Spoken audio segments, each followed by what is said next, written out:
Welcome back into the shop, everybody. We're finally back on board with the Harman Kardon 330C. A nice lower ender Harman Kardon unit, but packed with great components and usually gives really good sound.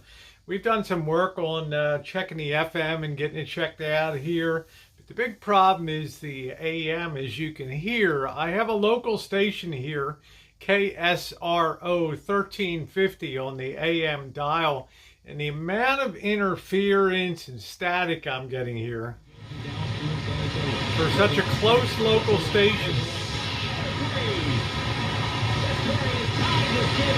is just massive. How would you like to listen to a basketball game like that, huh? Not a very exciting prospect. Look at the unit. We've got it totally naked here with the cover off. And our big problem seems to be let me turn that down a little bit. Big problems. This is the power supply board over here with the two big filter capacitors. It's fuse protected nicely. This is the amplifier section over here with the output transistors, 2 for each channel. And we've got what I think is the most complicated board of all. We also have a tone control and board down here. But what I think is super complicated are tuner boards, because there's a lot of variability and there's a lot of various things that can go wrong. This is our big tuning capacitor here, with a thing that looks like it's got the blades in it. And this is the AM part of it here. And I have very little success trying to get better tuning for stations, not just far away, but even close by. So been gonna be doing some probing around on the board here. And sometimes what happens with these units, because we've already determined that somebody's been in here working on this unit, working in quotes unquote, and a lot of times people start fooling around with some of the slugs, the tuning slugs down in some of these coils. That's what's underneath the RF and IF coils down there, and that can cause all kinds of problems, because there's a very, very delicate tuning that has to be done. I do what's called a rough tuning here for time, but we're going to get in here and start fiddling around. We're going to use our ear a little bit. We might have pulled a couple components. I do have my box of replacement electrolytic capacitors here, and maybe we'll change out some of these on the board here and kind of update them with some more modern pieces that I have over here. So I think I'll go ahead and try to do that, and we'll see if we get any improvement. As our standard soldering iron that is in the holder there, tonight we're going to be using a desoldering iron to remove. We're going to be carefully working on the back of the board here and trying to remove and replace. We're going to start simply with this capacitor here. Looks like a 220 microfarad, 50, what is that, 16 volt rated there. And I'm not sure what this is, but we're going to attack these and try changing these out, because this one looks slightly bulgy over here, so I'm suspecting there may be a problem with that 220. So we're going to try changing that out, and we're going to use the desoldering iron. We're going to try to get our location correct so we don't remove solder everywhere. We're going to be careful here. And our desoldering iron is going to suck up the solder as it heats up, okay? You have to also make very sure to note the polarity, or the plus or minus, and I don't know how well you can see it, but this side is the negative side of it over here. I know it's kind of a tough picture to see, but this is the negative side with the big black stripe, and we need to make sure that we put the negative side correctly back into place. Okay, it's very important that there's a plus and minus to these parts. We're setting the plunger, and when I push this button, it sucks that solder back out, but we have to be very careful. I'm wiggling the capacitor here a little bit to help me indicate. I know it looks like a forest back here, doesn't it? But let's see if we can get all of that. Let's get that heated up first. Okay. And we'll pull our plunger, and I think we'll be able to get that one out there. So I'm going to go ahead and figure out how the other leg of it is situated, the positive leg, and we'll go ahead and pop the new one in. All right, we got our first one off the board really well, so only do one at a time. A lot of people make the mistake when they're doing vintage audio repair work. They're just dying to be part changers. They get in there and they remove all of the little electrolytic can capacitors that they can see. And in their haste and excitement, they forget which value went in which place and reverse it, positive, negative, and they end up just, well, a lot of times destroying their unit. One at a time, one at a time. This is a 16 volts 220, and let's see, we've got 16 volts 220. What's the voltage? That's a 50 volts, so that'll be fine. We can always replace with a higher rated voltage. Let me just make sure I haven't already pulled one of about the same value here. 220. Well, this is the exact one, 220 and 16 volts. Look at the difference in technology today, the size difference between today and well, about 40, 50 years ago. Pretty amazing, huh? I'm gonna go ahead and get this one mounted in the board, and we'll get her soldered up. Just in case you do ever get a little screwed up here, you probably can't see it, but there is a little plus sign up here on which would indicate that this lead is plus, and we know that this was minus as we took it out. So we're going to go ahead and we're going to try to get that down into the board as best as we can, and let me get it positioned, then we'll solder from the other side. Grab our solder here. And let's go ahead and get this secured. Make sure you're powered down, of course. Yeah, the capacitor didn't test out real well. It was almost in a very decrepit state there of performance. Just running it on the meter, so I'm going to go ahead and get that heated, get this one back in place. Be very careful with these boards. They use very little copper. It's very easy to tear up these boards, so you need to be super careful, but you need to flow your joints really well. Let that cool off a minute. Do not leave those pigtails hanging out at the end of it. Now, what do I mean by that? We just did the fresh soldering there, so they're cooling off in there.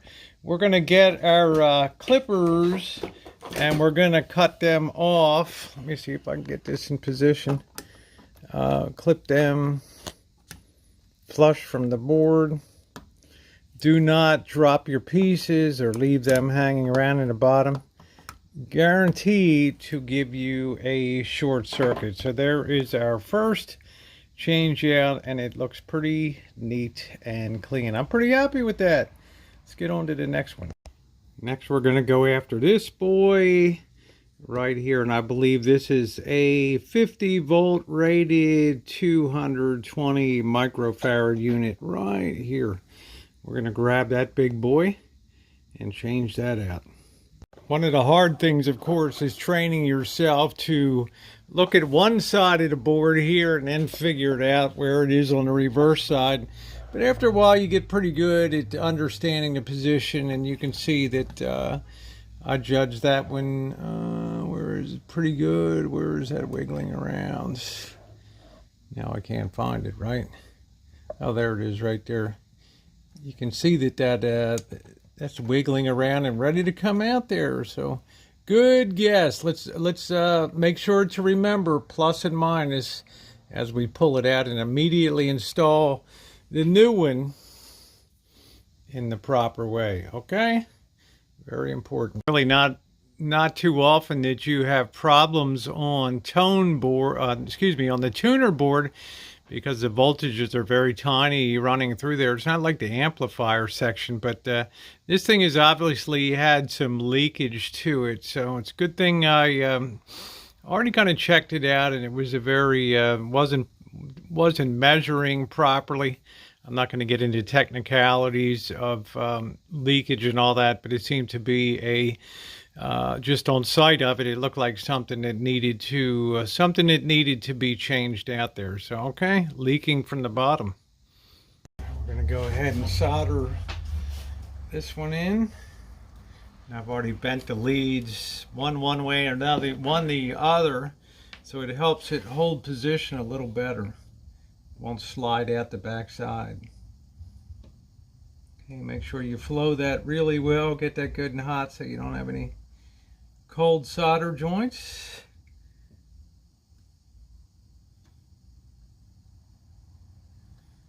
All right, we're going to let that cool off a bit and snip that off. And there's one more that I want to change out. That looks pretty good. We're going to snip them off. The reason you snip them off, you don't want them getting bent back or touching the bottom plate of the protective plate on the bottom and causing a short circuit. So okay, let's keep the party going.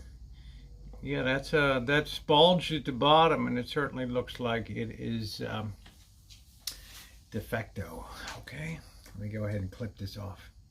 Okay, we're getting close. I'm lining up the last one that I want to take out here, and yeah, you gotta really have a solder sucker is really critical. Otherwise, you'll be dripping solder all over the board and shorting things out. Okay, very important. Let's get this other leg here. Oh yeah, that does a great job. And if you got to work it out a little bit, you can just get a little bit of pliers on the little needle nose and kind of straighten out the tangs. And yeah, she should pull right out, just like so. Okay, so we're going to replace this one too. Is another 220 50 volts.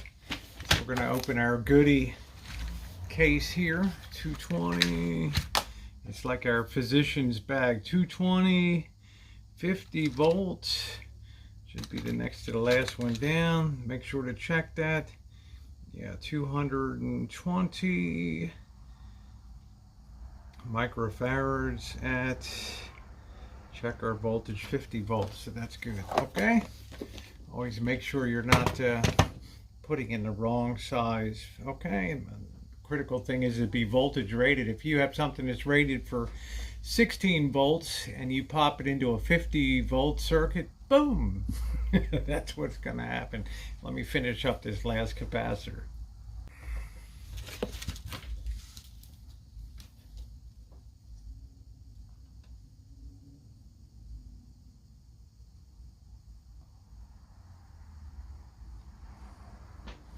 You might say, why do you go all to this trouble? Who cares about AM? I like to do units so that they are functioning properly when all is said and done, right? It's like a car. They sell you, oh, you know, it's good up to about 30 miles an hour, but most of your driving is going to be 30, so it doesn't matter.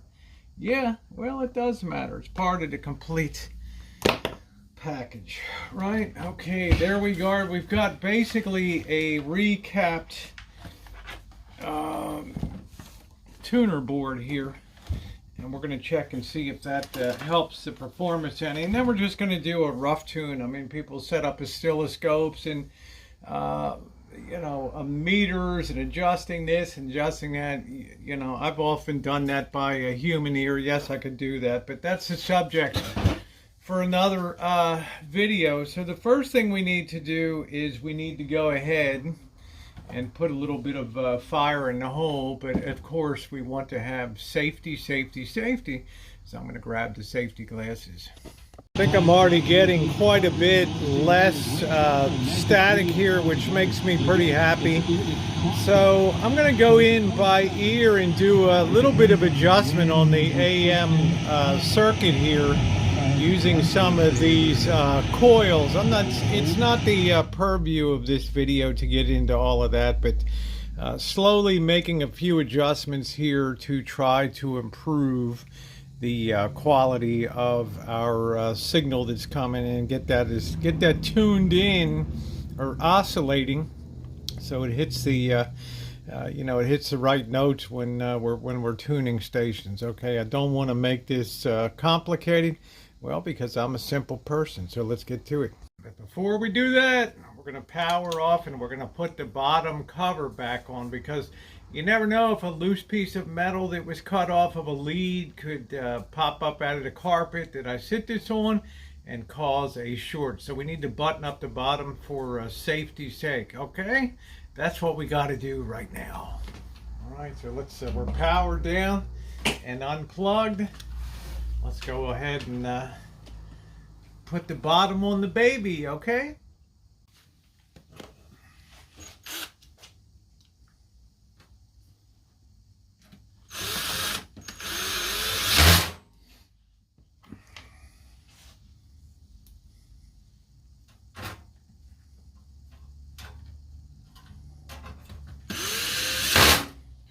Make sure you note where the proper screws go so you don't strip out screws or damage the unit, okay? It's always good to understand where things came from. That's why I take a tremendous number of pictures when I am doing repair work. And I want my AM to sound at least halfway decent here. So who knows how it'll all turn out. That's the exciting part of the whole project, right? All right. All right. Okay, there we go. Let's set the unit up. All right, let's get cracking on it. Well, one good thing right off the bat, the amount of static, it's a lot cleaner, isn't it? So we're going to go in here, and one of the things that happens when people fiddle around with electronics at home, sometimes these kind of things are irresistible to kids because they have screws that can turn and other things on here, and they end up turning all the screws and totally screwing up the alignment. I don't want to use a metal screwdriver. I do have a plastic one here. I'm going to see if I can dig that out. And we're going to start making some adjustments to the circuit here to see. First, we're going to focus on our local station, KSRO, which is 1350 on the dial here, and currently that's broadcasting the Warriors-Celtics game. So, okay, let me see if I can find my plastic screwdriver. If not, we got to go with what we got. See, it sounds pretty poor right now. Let's go on. I could not find my... I've looked and looked and looked. I'm just going to be very careful with this. You should use a plastic one, but I'll be darned if I can put my finger on that set of plastic screwdrivers right now. Let's just be very careful here.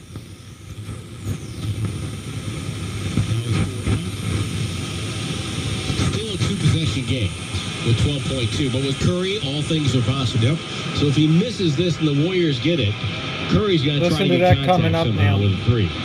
He missed it. Draymond Green's got the rebound. 10 seconds to go. Up to Curry. Curry fakes Walker. Dribbles it. Almost dribbles it out of bounds. Boy, that sounds good right there, doesn't it? Let's see if we can do some more adjustments. Yeah, I'm going to get back here and see if I can micro-adjust some of these cams here to some of these coils. Alongside the returning Hall of Famer, Chris Mullin.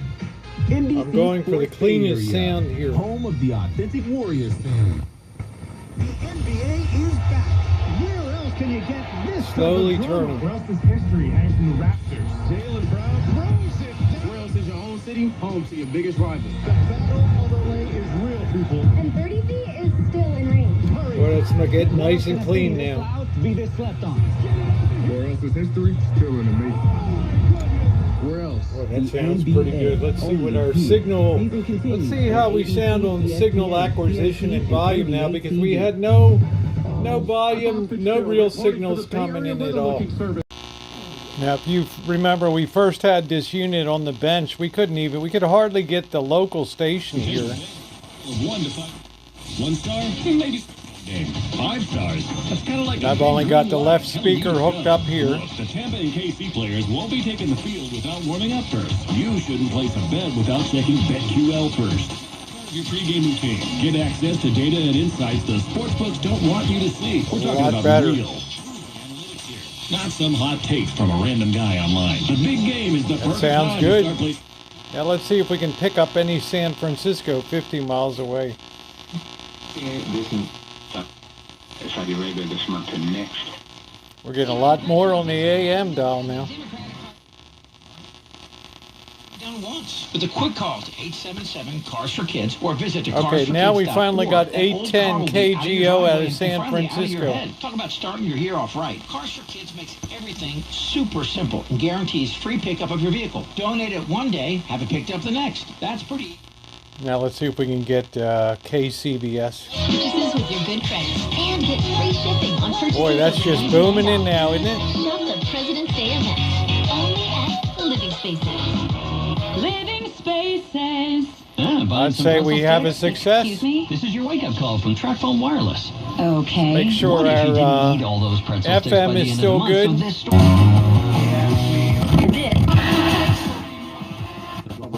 That's a lot bringing in the I think having those relationships and cultivating nice and their clean involvement over in the there. company. Firmó recientemente una orden ejecutiva que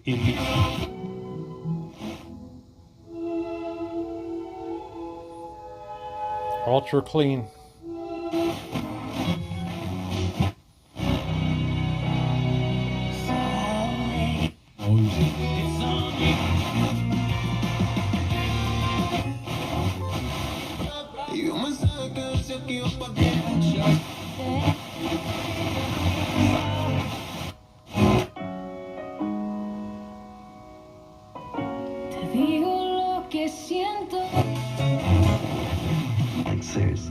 Shriners Hospitals offer some of the world's finest orthopedic and burn medical care. I'm really happy. Let's see, a winning cyber defense. Warriors losing 111 to 107 tonight. All canna lilies and evening primrose are 40%. Back to AM. What the Warriors didn't have tonight in the second half, and that was Looney. And so as a result, Boston. We still have some positional issues And continuing this, with the antenna, but it's pretty good. I thought that part of that was injury, part of that was, just about the intention of the Biden administration for another stimulus package. The big number is 1.9 trillion. 1.9 trillion. There are hesitations on capital. Tunnel and 680 at the Walnut Creek interchange. In San Jose, 280 northbound at 10th Street. The two right lanes are blocked with no estimated time for happy with reopening. that. That's going to conclude this part of restoration of the Harman Kardon 330C. Of course, it's a lower end HK unit, but HK was known for building good quality stuff, and I'm very pleased now that we've brought the AM from virtually something we couldn't even pick up a local station to something where we're picking up signals 50 miles away with about an hour and a half or 2 hours work. Now, of course, there's more, I don't want to call it electronically acceptable repair.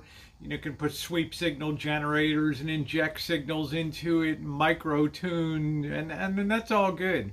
But that's not the purview of this particular video. All of my restorations are a process of get them functioning first, get the AM, FM circuits, the auxiliary, the phono circuits working, put them back on the shelf, and then little by little take them off again at some time in the future and do something called alignment procedures and all that. Tonight was just to get the circuitry working, and we certainly succeeded in bringing that AM back. I want to thank you for being along. Thumbs up are most appreciated, as they are on all of my videos. And I hope that you enjoyed this video tonight. Thanks for watching, everybody.